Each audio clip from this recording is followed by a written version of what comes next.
At one point, he was regarded as the UFC's brightest star, a man capable of instantly knocking opponents out. As though fate itself had been penned specifically for him, he was the first to dominate two weight divisions. Then McGregor became the center of attention when he boldly entered the boxing ring to take on Floyd Mayweather, earning hundreds of millions of dollars and solidifying his position as the UFC's main source of revenue.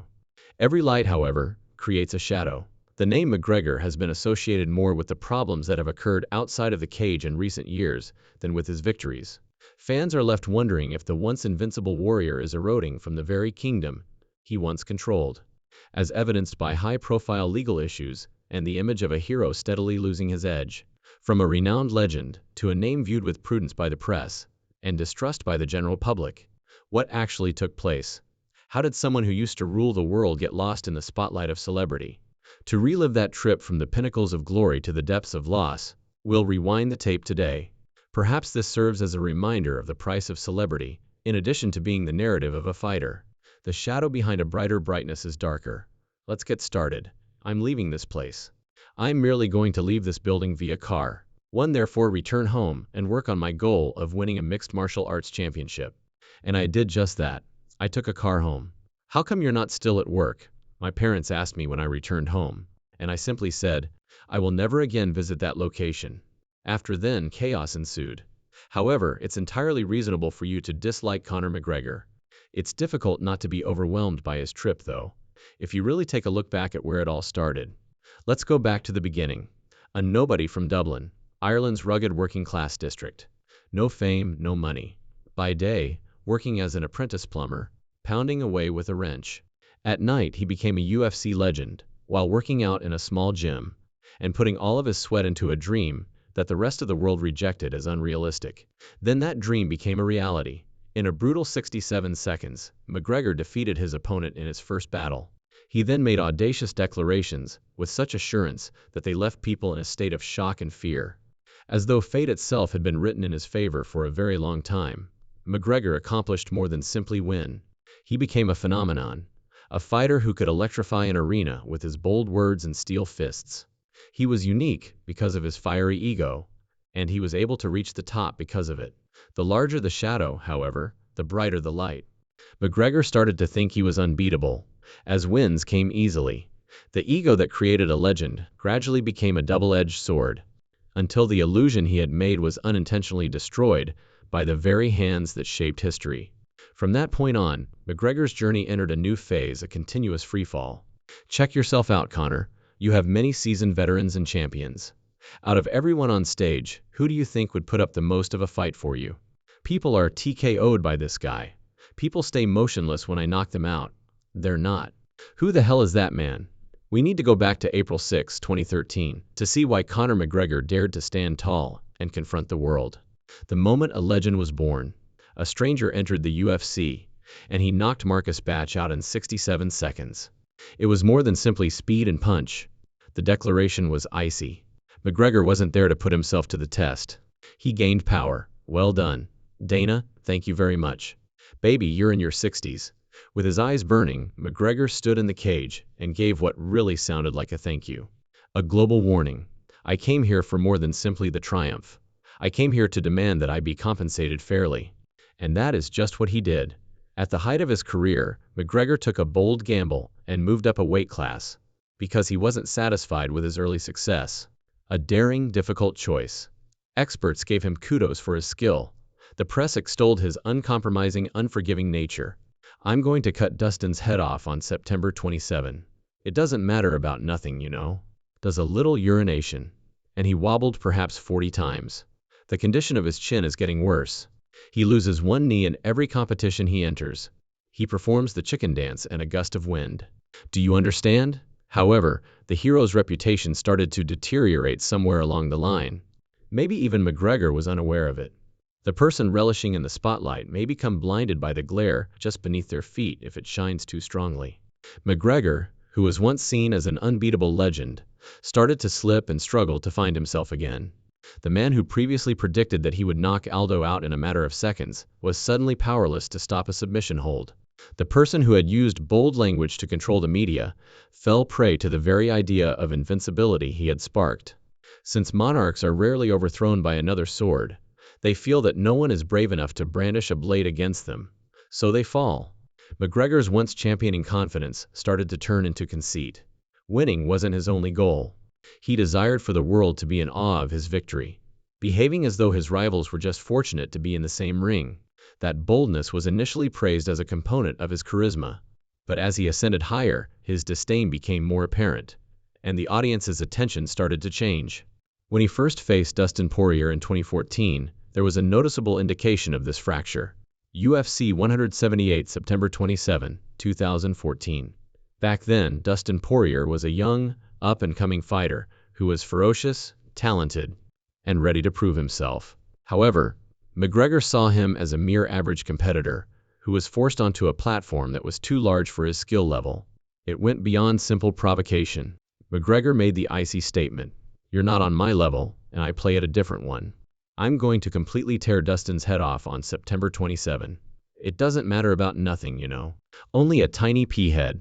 And he wobbled perhaps 40 times. The condition of his chin is getting worse. He loses one knee in every competition he enters. He performs the chicken dance and a gust of wind. Do you understand? The cage then showed that he was correct. Dustin dropped in the first round alone. McGregor left in a composed manner, assuming the triumph as a given and not throwing a big party.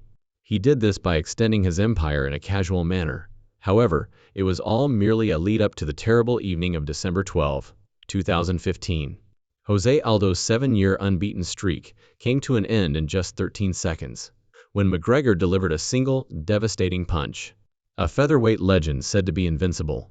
A brief flash of genius. A chilly triumph. When Aldo fell, an entire period of greatness fell with him, lying still beneath the stage lights as a crazy crowd roared. Sounds that are no longer his.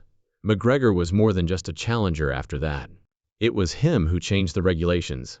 The octagon became his platform, and he transformed from an ordinary fighter into a confident performer. His conceit became legendary. In order to set him up for something else, if I feint and he reacts in any manner, I will feint and give him that reaction. I will walk him into the octagon like a zombie, setting up dead spaces and traps throughout. I'm going to do that with Jose. I intend to capture and set him up. Then the time came when someone with the guts to rip up the old script rocked the glittering UFC stage. Nate Diaz came out. Just unpolished edge, raw grit, and a stubborn attitude. Tough enough to rival Conor McGregor's fiery arrogance, no flair. No artificial glamour. One of the most intense verbal spars in combat sports history took place in the UFC in March 2016. Sharp, relentless conversations flew. The self-described unbeatable fighter, McGregor suddenly experienced the sting of severe defeat for the first time. No, he's somewhere hiding. I'm not sure where you still have to go. We may watch to see what occurs. Yes, exactly. I promise to make a hole in your face. McGregor was left reeling like a ship in a storm after Diaz's barrage of unrelenting blows in the second round, which took place as the octagon's air burnt like a furnace. Then, abruptly, Diaz locked in a calculating, frigid rear naked choke. The man who used to brag that no one could touch him, McGregor, had to tap out. One nod of loss, one choke. Millions of people around the world watched in awe as the image of the unbeatable hero vanished in a couple of seconds. In addition to winning a battle, Nate Diaz changed the course of history and left his mark as a fighter who didn't require a script to excel. And if you believe that McGregor's defeat to Nate Diaz was only a rift in his unbreakable armor, the matchup with Khabib Nurmagomedov was the earthquake that caused the whole castle to collapse. UFC 229, October 6, 2018. When McGregor entered the octagon, he faced Khabib. It was more than just a battle between two of the best fighters on the planet. It was like two worlds colliding, one characterized by haughtiness, extravagance, and constant media provocations, the other by stoicism, stillness, and a terrifying degree of concentration. As a result, McGregor suffered more than a technical defeat. Mentally, too, he was defeated. McGregor was forced to tap out in round 4 after Khabib engaged in a rear naked choke. However, it was what transpired after the submit that made that moment legendary, not the submission itself. Khabib yelled right into the face of his opponent, "Now speak. Speak up." McGregor received the verdict directly, making him pay for all of his conceit and the insults to his faith and family that were flung before to the fight.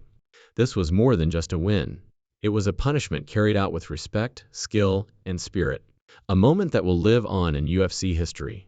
Applause. McGregor never really got back up after that fall. He started to go downhill. He went from being a haughty, conceited champion to slowly becoming the very stereotype he once hated. A man kept alive by controversy. The world was surprised in 2019 when McGregor punched an old guy at a bar for refusing to drink the whiskey he was pushing. This was not a fighter's reflex. The instinct for control was twisted. When winning wasn't enough, he tried using physical force to make his point. In Miami, less than a month later, a fan only requested a picture. McGregor responded by grabbing the phone, throwing it to the floor, smashing it, and then leaving as if nothing had occurred. The octagon has nothing to do with this act. It was glaring proof of a lack of control in real life. The slew of ethical accusations that ensued in Dublin were far worse. One occurrence could be written off as conjecture. 3, 2, or more. They turned into a loud warning. However, McGregor opted for humorous deflection, or quiet rather than face them. He failed to put out the doubt each time. He merely made them more ferocious. Ultimately, McGregor was unable to overcome neither time nor an opponent. His ego was to blame. Is there a point at which someone who is so used to the limelight loses the ability to recognize the ultimate limits of their own personality? McGregor needed a fight to save his deteriorating reputation, following an unrelenting succession of incidents. An opportunity to demonstrate that the Iron Warrior was still alive. Consequently, a beneficial script was established. An encounter with an elderly, seasoned fighter named Donald Cowboy Cerrone, UFC 246. After entering the octagon, McGregor destroyed Cerrone with a barrage of knees in under 40 seconds, culminating in a loud knockdown. "I'm still here and I'm still dangerous," was a succinct, icy declaration. The audience let forth a roar. The press went crazy. The joy was incredibly short-lived, but it felt like the legend had been brought back to life. McGregor abruptly announced his third retirement a few days later. Then he disappeared once more. His personal life, meanwhile, continued to be tumultuous. Old scandals reappeared, a failing marriage, and McGregor's name was no longer associated with the octagon's grandeur, but rather with dramatic headlines. When the news broke, it felt like the end of the world, but everything froze. McGregor was making a comeback to take on Dustin Poirier, a competitor he had defeated in 2014. The third battle was intense. The two fighters collided as if they had nothing left to hold back in the oppressive atmosphere. McGregor remained quick and nimble. Poirier even took one step back in response to his initial blows. In front of millions of spectators, McGregor's left leg gave way horribly as he retreated to support himself. Among the worst incidents in UFC history. When a doctor stopped the struggle, it was over. Unable to stand, McGregor lay still on a stretcher. It wasn't just a bone that broke this time. His image itself was it. A true fighter would have used this as an opportunity to finish the chapter and accept humility. McGregor, however, would not take it. He continued to cry on the stretcher, claiming that Poirier had only accidentally beaten him and that he had not been really beaten. Then he went one step farther and made a joke out of a tragic event. By viciously accusing Poirier's wife of privately messaging him, McGregor turned the once great warrior into a small-time provocateur. The attention returned to McGregor when the UFC made a suggestion that he might make a comeback. But his abilities were no longer being discussed. The quintessential modern boxer was the McGregor of 2015.